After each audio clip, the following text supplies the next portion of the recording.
Almost everyone has experienced the familiar sting, the procrastination. You have deadline approaching, an essay to write, a report to finalize, or an important email to send. You sit down at your desk with full intention of completing the task, but suddenly the urgent need to tidy up your room, scroll through the social media, or clean out your email inbox becomes overwhelming. Hours pass, the original task remains untouched, and the wave of guilt set in.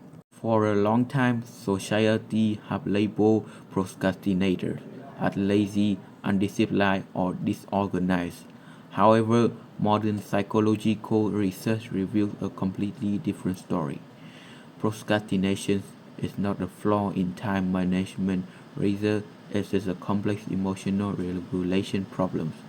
The emotional trap. Why we really procrastinate. At its core, procrastination occurs when the brain prioritizes short-term mood repair over the long-term goals.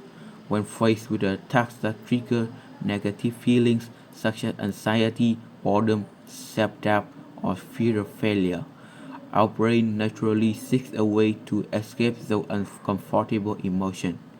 Psychologists explain this using a battle between two parts of the brain. First, the limbic system. This is one of the oldest and most dominant parts of the brain.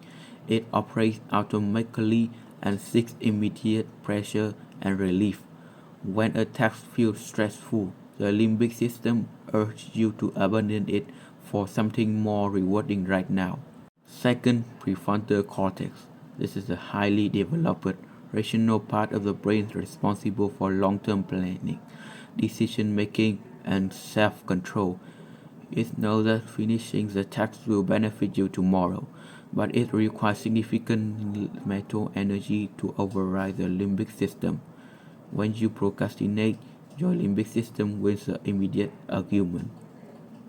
Switching to the distraction provides instant emotional relief, sending a quick dose of dopamine on the brain. Unfortunately, this relief is temporary. As time ticks away, the impending deadline creates even more stress, compounding the negative emotion and making the task even harder to start later. The myth of perfectionism. Contrarily to popular belief, high achievers and perfectionists are among the most frequent procrastinators. Perfectionism often breeds an all or nothing mindset. The perfectionists believe that if a task cannot be executed flawlessly, it is better not to start it at all. The deep-seated fear of evaluation creates immense psychological pressure. By delaying the start of a project, the individual protects their self-esteem. If they perform poorly on a rush task, they can blame the lack of time rather than their own abilities.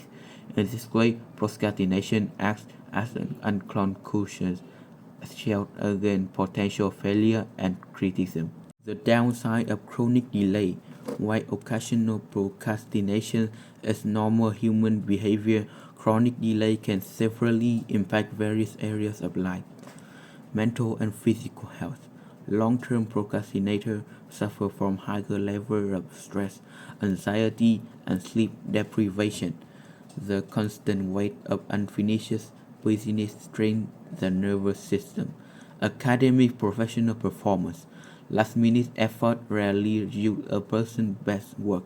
Rushing leads to avoidable mistakes, missed opportunity, and damaged professional reputation. Financial strain. Delaying important financial actions such as paying bills on time, filing taxes, or investing for the future can lead to severe financial penalties and lost compound interest over time. Actionable strategies to overcome procrastination. Breaking the cycle of procrastination requires restraining how we respond to task-related discomfort. Here are evidence-based techniques to rebuild momentum. The 5-minute rule. Tell yourself you will work on the deadline task for just 5 minutes. If you want to stop after 5 minutes, you have permission to do so. In most cases, the hardest part is overcoming the initial resistance. Once you begin, momentum naturally carries you forward. Second, practice self-compassion.